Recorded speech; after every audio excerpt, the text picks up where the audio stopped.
आइए बच्चों, आज मैं आप लोगों को सेमिस्टर 6 का रेशियो एनालिसिस चैप्टर से क्वेश्चन उठा रहा हूँ। ऑलरेडी मैंने फॉर्मूला ऑनलाइन क्लास वाले बच्चों को मैंने दे दिया है, वो लोग फॉर्मूला लिख लिए हैं। कुछ basics formula based question already हो चुका है। अब आप लोगों को जो एग्जाम में आता है उस लेवल का सम्स हम लोग को करना है, तो आप लोग एक एक करके अच्छा से देख लीजिएगा कि कैसे मैं क्वेश्चन ले रहा हूं। आज का वीडियो जो है थोड़ा इजी क्वेश्चन लेंगे, धीरे धीरे जैसे जैसे सीक्वेंस में वीडियो आता जाएगा उस तरह से आपका थोड़ा सा क्वेश्चन टफ होते चला जाएगा। तो आप लोग आज वाला क्लास को ठीक से फॉलो करिएगा और इसके बाद का लगातार जो वीडियो आ रहा है प्लेलिस्ट बना हुआ रहेगा, आप एक एक करके देखते जाइएगा, ठीक है। लेकिन प्लीज फॉर्मूला को पहले लिखा हुआ है, यदि नहीं लिखे हैं तो लिखिए पहले ठीक से, और उसके बेस पे मैंने जो 10 क्वेश्चन अलग अलग दिया है आप उसको जरूर करिए। एक क्वेश्चन मैंने टोटल 30 फॉर्मूला एक ही क्वेश्चन पे मैंने दिया है, ताकि आप सारा फॉर्मूला को एक बार रिवाइज कर पाओ। उसके बाद ही प्रैक्टिकल ये बड़ा बड़ा क्वेश्चन को छूइएगा, ताकि आपको पता चले कि कौन सा चीज कैसे किया जाता है, ठीक है। अब आते हैं हम लोग लॉन्ग क्वेश्चन में। बहुत इंपॉर्टेंट क्वेश्चन है, सेमिस्टर 6 का जनरल लेवल का क्वेश्चन, ऐसा क्वेश्चन आता है, ध्यान से देखिएगा। देखिए क्या बोल रहा है, from the following information prepare a summarised balance sheet if non current asset to network 5:8, current ratio 2:1, acid test ratio 1:1। आप लोगों को पता है एसिड टेस्ट रेशियो का दूसरा नाम क्विक रेशियो और लिक्विडिटी रेशियो भी होता है। Next, reserve to proprietor fund 1:5, current liability ₹3,60,000, cash in hand ₹15,000 and non current assets ₹6 lakh. Question में आपको क्या बोला है, एक प्रिपेयर बैलेंस शीट बनाइए। क्वेश्चन में ये नहीं मेंशन किया कि कैसा बैलेंस शीट बनाना है, तो हम लोग चूंकि पहला क्वेश्चन कर रहे हैं तो हम लोग नॉर्मल जैसे 11-12 क्लास में बैलेंस शीट करते आए थे, नॉर्मल बैलेंस शीट वैसे ही करेंगे। हम लोग सेमेस्टर 5 में जो बैलेंस शीट किया कंपनी वैसा AS3 के हिसाब से नहीं करेंगे, ठीक है बाबू। तो चलिए अब ध्यान से देखिए।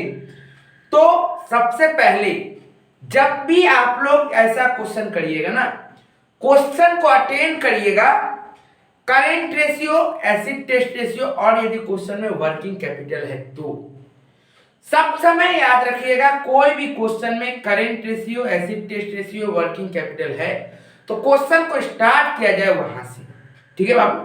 तो हम लोगों के पास करेंट रेशियो देखिए दे दिया गया है कितना बाबू, 2:1, और करेंट लायबिलिटी हम लोगों को दे दिया गया 3,60,000। ध्यान से बाबू को देखिए, आप लोगों को मैंने सबसे पहला एक फॉर्मूला सबसे पहले देखिए गिवन क्या है, करेंट रेशियो का दिया कितना बाबू, 2:1, करेंट रेशियो कितना दिया बाबू, 2:1। बाबू करेंट रेशियो का फॉर्मूला मैंने क्या लिखाया था, current assets divided by current liability 2/1। मैंने करेंट रेशियो का फॉर्मूला लिखवाया था, current assets divided by current liability, तो ये दिया है सर 2:1। अब बाबू करेंट एसेट्स देखिए क्वेश्चन में दिया हुआ नहीं है, लेकिन क्वेश्चन में देखिए करेंट लायबिलिटी जरूर दिया है। कितना दिया बाबू करेंट लायबिलिटी देखिए क्वेश्चन में दे दिया ₹3,60,000। करेंट लायबिलिटी आपको 3,60,000 दे दिया है, ठीक है बाबू। उम्मीद करते हैं यहाँ तक समझ में आया होगा। अब हम लोगों को पता है क्या करते हैं, क्रॉस मल्टीप्लीकेशन 1 के साथ इसका करेंगे CA × 1 CA, और इसके साथ इसका करेंगे 2 × 3,60,000। तो उम्मीद करते हैं आपको समझ में आ गया होगा कि करंट एसेट्स कितना आ गया सर मेरा, आपका करंट एसेट्स इक्वल टू ₹7,20,000। यहां तक आपका समझ में आ गया होगा, ठीक है बाबू। तो ये तो हमको क्या पता चल गया सर, करंट एसेट्स पता चल गया। अब हम लोगों को क्या देखना है सर, आप देखिए ध्यान से, हम लोगों को जब करंट एसेट पता चल गया और करंट लायबिलिटी पता है, अब आपको चूंकि एसिड टेस्ट रेशियो दिया हुआ है, मतलब लिक्विडिटी रेशियो दिया हुआ है, तो आपको यहां से क्या करना पड़ेगा, स्टॉक पता करना पड़ेगा, क्योंकि क्वेश्चन में कैश इन हैंड दिया हुआ है।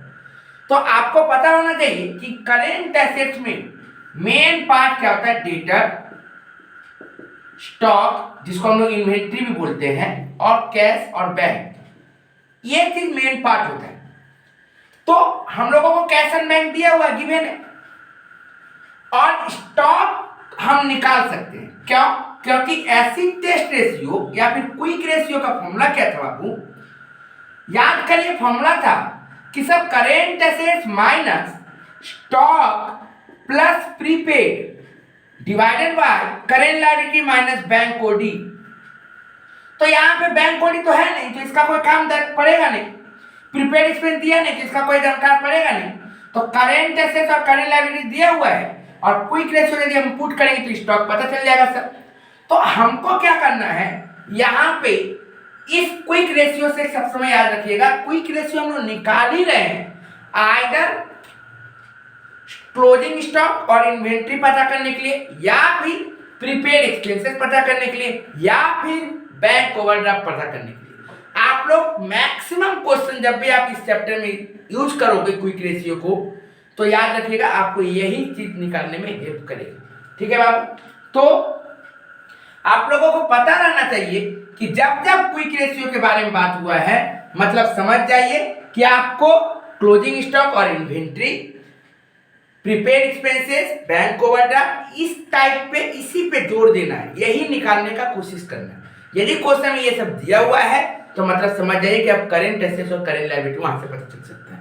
लेकिन मैक्सिमम क्वेश्चन में आपको क्लोजिंग स्टॉक, प्रीपेड एक्सपेंस या फिर बैंक ओवरड्राफ्ट निकालने के लिए आएगा। ठीक है बाबू, बैंक ओवरड्राफ्ट बहुत कम रहता है। तो अब देखिए दूसरा नंबर पॉइंट हम लोगों को क्या दिया हुआ था सर, दूसरा नंबर दिया हुआ था acid test ratio, ACR, acid test ratio. बाबू कितना दिया था acid test ratio, 1:1 sir. Formula क्या था सर एसिड टेस्ट रेशियो का, सर फॉर्मूला था current assets minus stock, current assets minus stock plus prepaid expenses divided by current liability. यहां तक समझ में आया बाबू। अब देखिए ध्यान से, जब हम लोगों को पता है कि करेंट एसेट तो हम लोग निकाल चुके हैं 7,20,000, तो करेंट एसेट लिखे 7,20,000 माइनस स्टॉक बाबू नहीं पता है, और प्रीपेड एक्सपेंस तो है ही नहीं मेरे पास, तो वो गया। करेंट लायबिलिटी बाबू कितना है सर क्वेश्चन में तो गिवन है कि करेंट लायबिलिटी कितना है सर, क्वेश्चन में given 3,60,000, already given sir 3,60,000। Current liability हम लोगों का कितना दिया हुआ सर, 3,60,000 रुपया गिवन है, तभी तो हम लोग यहाँ पे पुट किए थे। तो हम लोग यहाँ पे पुट कर देते हैं 3,60,000, 3,60,000, 1:1। तो आप देखिए बाबू ध्यान से, जब ये की तो इसमें क्या हो गया सर, 7,20,000 माइनस स्टॉक इंटू 1 के तो 1 ही बचेगा। अब इसके साथ जब इसका मल्टीप्लाई करेंगे तो 3,60,000 ही रहेगा सर, क्रॉस मल्टीप्लीकेशन। इसके बाद क्या हुआ सर, माइनस स्टॉक या फिर 7,20,000, ये इधर लेके आ जाइए माइनस 3,60,000, और ये माइनस स्टॉक है तो इधर चला गया सर, प्लस हो गया stock. Therefore stock equals to 7,20,000 minus 3,60,000 is 3,60,000। उम्मीद करते हैं आपको ये भी चीज समझ में आ गया होगा। तो हम लोग करेंट रेशियो से क्या निकाले बाबू, करेंट एसेट्स, और एसिड टेस्ट रेशियो से हम लोग क्या निकाले बाबू, स्टॉक। यहां तक हो गया। अब हम लोगों को क्या करना है सर, अब बाकी एडजस्टमेंट भी दिया है। देखिए बाबू, हम लोगों को क्वेश्चन में बनाने क्या बोला, क्वेश्चन में बनाने बोला बैलेंस शीट। बैलेंस शीट बोला है, मतलब क्या चाहिए हमको बैलेंस शीट में, non current assets, current assets, और लायबिलिटी यदि पार्ट देखा जाए तो शेयर कैपिटल रिजर्व, ठीक है, और लायबिलिटी, करेंट लायबिलिटी, ये सब चीज चाहिए। आप लोगों को देखिए क्वेश्चन में क्या बोला है, बोला non current asset to net, non current asset to net. ध्यान से समझिए बात को, 3 number point, non current assets to net. जब भी बोलेगा टू को क्या करिएगा, डिवाइड मानिएगा, लिखा कैसा, नेटवर्थ। समझने में दिक्कत नहीं होना चाहिए कि कौन वाला पहले होगा, नहीं, क्या लिखा, non current asset to network, मतलब नॉन करेंट एसेट ऊपर में numerator divided by to network, ठीक है बाबू, इक्वल्स टू कितना दिया सर 5/8 दिया सर 5/8। अब क्या हुआ सर, सर देखिए क्वेश्चन में आपको नॉन करेंट एसेट्स का वैल्यू दिया हुआ है, कितना दिया बाबू 6 लाख। नॉन करेंट एसेट्स का वैल्यू देखिए लास्ट लाइन में कितना दिया बाबू 6 लाख, तो पुट कर दिए सर 6 लाख यहाँ पे divided by net worth equals to 5/8। अब क्या होगा सर, इसके साथ इसका मल्टीप्लीकेशन, इसके साथ इसका मल्टीप्लीकेशन, तो हम लोग क्या कर सकते हैं, लिख दिए 5 नेटवर्थ, ऐसे स्किप हो सकता है, जंप हो सकता है, लेकिन आपको मैं जंप नहीं करके दिखा रहा हूं, स्टेप फॉलो करवा रहा हूं। 8 × 6 लाख, ठीक है बाबू। अब क्या होगा सर, यहाँ पे ध्यान से देखिएगा, यहां तक जब हो गया है तो गौर से देखिए, ये 5 है, ये इनटू में है, तो इधर आएगा तो क्या हो जाएगा बाबू डिवाइड। हम लोग यदि इसको इधर लेके आ जाएं तो इसको क्या बोल सकते हैं सर, डिवाइड बोल सकते हैं हम लोग, तो कर दीजिए डिवाइड ध्यान से। 8 × 6 लाख डिवाइडेड बाय 5, ठीक है सर। तो ये नेटवर्थ कितना आ जाएगा सर, नेटवर्थ हो गया सर ₹9,60,000। नेटवर्थ कितना हो गया सर, ₹9,60,000। आया बाबू बात समझ में, नेटवर्थ कितना हो गया ₹9,60,000। उम्मीद करते हैं आपको यहां तक समझ में आ गया। अब हम लोग आगे बढ़ते हैं, आगे सर आगे क्या करना है देखिए ध्यान से। क्वेश्चन में क्या बोला, रिजर्व टू प्रोप्राइटरी फंड।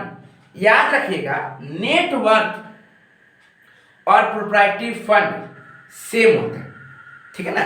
देखिए नेटवर्थ का मतलब क्या हुआ, हम लोग टोटल करेंट एसेट्स में से टोटल एसेट्स में से जब हम लोग करेंट लायबिलिटी माइनस कर देते हैं ना, तो वो नेटवर्थ कहलाता है, यदि क्वेश्चन में गिवन है तो, ठीक है सर। और प्रोप्राइटरी फंड का फॉर्मूला क्या था सर, प्रोप्राइटरी फंड का फॉर्मूला क्या था बाबू, प्रोप्राइटरी फंड का फॉर्मूला ही था कि सर जितना कैपिटल है शेयर कैपिटल जितना प्लस रिजर्व एंड सरप्लस, यही था। तो बात को समझो, टोटल एसेट्स का मतलब क्या हुआ, हम लोग को पता है कि ये एसेट्स, समझिए क्योंकि फॉर्मूला याद नहीं करना है, आपको समझना है कि ये एसेट्स है और ये लायबिलिटी है। तो इधर जब नॉन करेंट एसेट्स और करेंट एसेट्स होता था तो ये टोटल होता था, और इधर क्या सर, कैपिटल रिजर्व और करंट लायबिलिटी जब होता था इसको टोटल होता था। हम लोग को पता है ये और ये इक्वल होता है, तो मान लीजिए एज्यूम करिए कि ये यदि 10 लाख है तो ये भी 10 लाख होगा, ठीक है। अब बात को समझिए, तो प्रोप्राइटरी फंड का मतलब क्या होता है, प्रोप्राइटरी फंड का मतलब हुआ capital plus reserve and surplus, मतलब करेंट लायबिलिटी को छोड़कर। तो मान लो करेंट लायबिलिटी यदि आपका 3 लाख था, इसका मतलब आप प्रोप्राइटरी फंड ये जो पार्ट है ये कितना होगा सर, 10 लाख में से 3 लाख हटा दीजिए 7 लाख, ठीक है। तो देखो नेटवर्थ का फॉर्मूला क्या हुआ, total assets minus current liability, ये या तो आप ऐसे भी कर सकते थे, नहीं तो आप डायरेक्ट प्रोप्राइटरी फंड यदि गिवन रहता क्वेश्चन में कि कैपिटल और रिजर्व दिया हुआ है तो हमको ये दरकार नहीं पड़ता, फिर हमको यहाँ पे यही से हो जाता क्या sir, capital plus reserve equals to proprietary fund होता है, और कैपिटल प्लस रिजर्व 7 लाख दिया हुआ है। तो क्वेश्चन रेशियो जब करेंगे ना तो ये डेफिनिट नहीं है कि आपको यही स्टेप में फॉलो करना है, आपको क्वेश्चन के हिसाब से मेथड को चेंज करना पड़ेगा। आप यदि ये चीज को याद रखिएगा, तो यदि आपको मिसिंग फिगर का कॉन्सेप्ट पता है तो आप आराम से कर पाए। इस क्वेश्चन में ये और ये दे दिया था तो हम ये आराम से निकाल दिए, हो सकता है अगला क्वेश्चन में ये दे देगा, ये दे देगा, ये दे देगा और ये नहीं देगा, तो हमको ये जोड़ देना है। इसमें से मान लीजिए ये 2 लाख रहता तो 10 में से 2 माइनस कर देते ये 8 आ जाता।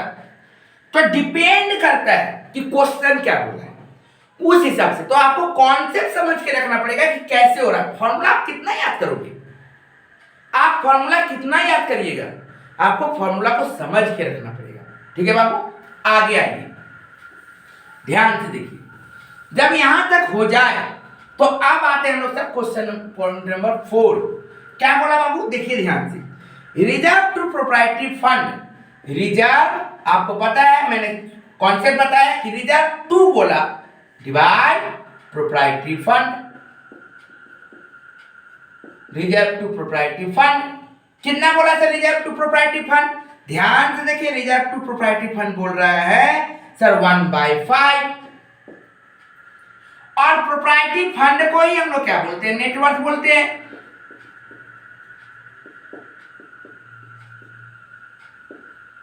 तो हम यहां पे आराम से लिख सकते हैं reserve divided by proprietary fund, मतलब 9,60,000 1/5 मीन्स रिजर्व, ये यहां चला आएगा 9,60,000 divided by 5, therefore reserve equals to ₹1,90,000। ठीक है बाबू, तो आपको यहां तक समझ में उम्मीद करते हैं कि आ गया होगा। ठीक है सर, 1,92,000। अब सर रिजर्व पता चल गया हमको, अब हमको क्या बोला गया, और हमारे पास कोई भी डेटा उस तरह से नहीं है कि हमको दरकार पड़े कि आपको सर कुछ चाहिए, तो हम लोग ये क्या करते हैं, रफ बैलेंस शीट बनाते हैं। अब ये हुआ मेरा असली सॉल्यूशन, ये तो मेरा क्या था बाबू, ये था वर्किंग। अब आते हैं सॉल्यूशन में, एक अच्छा सा नॉर्मल सा फॉर्मेट डाल दीजिएगा,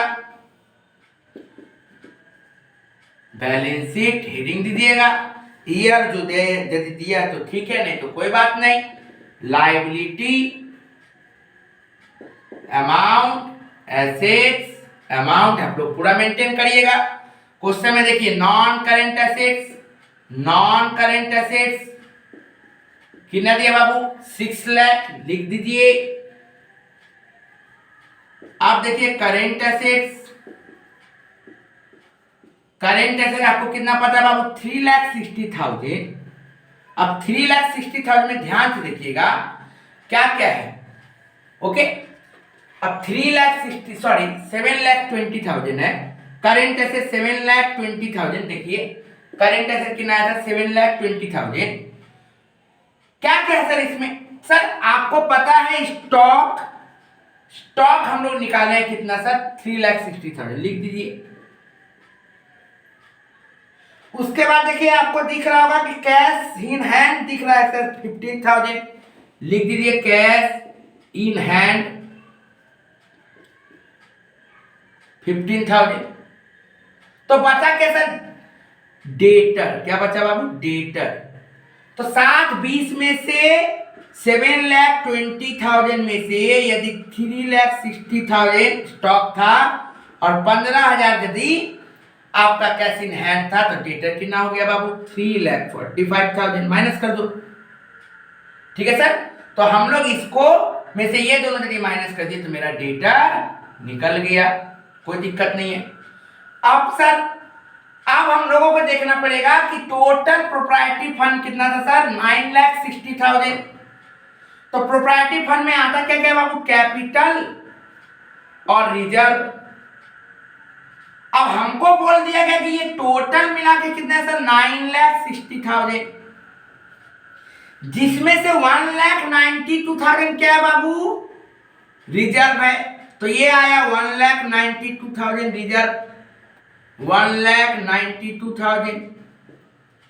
तो कैपिटल कितना बचा सर, 9,60,000 टोटल था, उसमें से 1,92,000 चला गया, मतलब 7,68,000। ठीक है बाबू, 7,68,000 मेरा क्या हो गया सर, कैपिटल हो गया। अब करेंट लायबिलिटी कितना है सर क्वेश्चन में, करेंट लायबिलिटी, करेंट लायबिलिटी देखिए बाबू ध्यान से, कितना बोला सर, 3,60,000 लिख डालिए, 3,60,000। आप टोटल करिए सर, तो टोटल कितना हो गया सर, ध्यान से देखिएगा, टोटल कितना हो जाएगा सर, ये 13,20,000। टोटल कितना हो जाएगा बाबू, 13,20,000। तो इसको लिखिए 13,20,000, 13,20,000। ये मेरा बैलेंस शीट लिखाया। तो क्वेश्चन में कुछ नहीं है, आप लोग अच्छा से स्क्रीनशॉट लेना है तो ले लीजिए। क्वेश्चन में कुछ नहीं रहेगा, आप लोग को आपको स्मार्टली क्वेश्चन को देखते हुए सॉल्यूशन करना है। ये ऑनर्स लेवल का सम्स नहीं है, इससे भी टफ सम्स रहेगा। तो मैं धीरे धीरे स्टेप को आगे लेके जाऊंगा। अभी मैंने इस क्वेश्चन को पकड़ा था, इंपॉर्टेंट क्वेश्चन था। अच्छा से करिएगा, चैनल को फॉलो करते रहिएगा, सब्सक्राइब करके रखिए और अपने दोस्तों तक शेयर कर दीजिएगा ताकि उनको भी हेल्प होते रहे। नेक्स्ट वीडियो प्लेलिस्ट में देखते रहिएगा। ठीक है, आगे बढ़ते हैं।